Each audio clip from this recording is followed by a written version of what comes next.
Today we're going to be adjusting our BC Racing Coilovers to better suit our new lower control arms and wheels. We are going to be raising our setup, but I assure you this video will help if you're going to be lowering yours. In addition, we head over to OSW for the US Drift Circuit ProAm competition.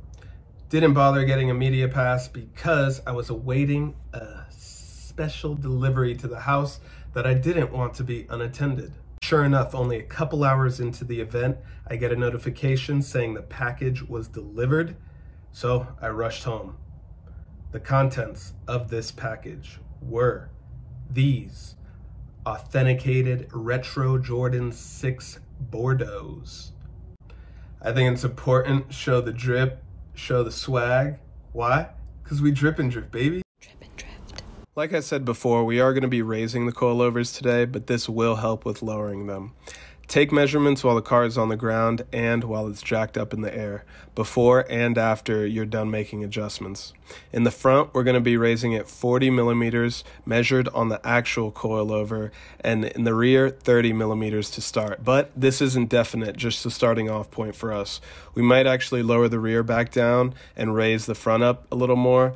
This could all depend on what tire size we get.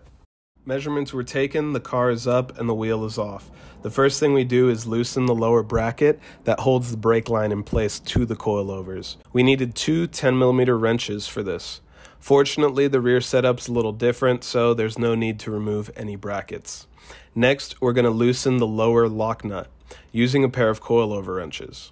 We painted a little white line on the threads right above the lower cylinder of the coilover, so as we raise it, the line will get further from that cylinder until it reaches our intended height. To raise them, you're going to tighten the smaller upper lock nut, and to lower them, you're going to tighten the bigger upper lock nut in the opposite direction.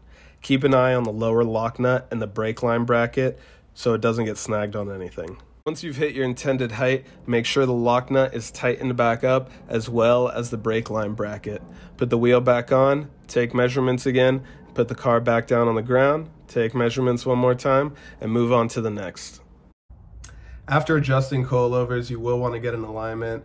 Things can be thrown off. We did get some toe plates so we could do future alignments, but with the install of the GK Tech lower control arms, caster, camber were a little thrown off, so we're going to take it to a shop to get all that stuff done. We do still need to replace the two ball joints. We have those, need to get them done, and realistically we want to get some new wheels before we take it to the shop for that alignment. 2022 has not been easy on us. Just to catch everyone up real quick, we hit the wall at the track in January. Then in the process of rebuilding the Z, the city threatened to tow it if it wasn't drivable in 10 days.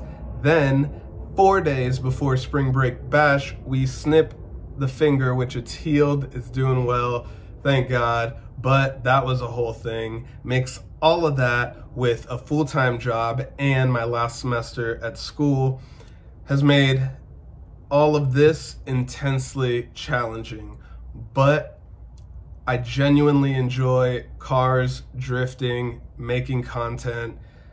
It's a passion of mine. I just enjoy doing it. So I haven't let any of that stuff stop me. And if you love something that much, you shouldn't either. Like this video, really helps out. And let's get to the track and have some fun.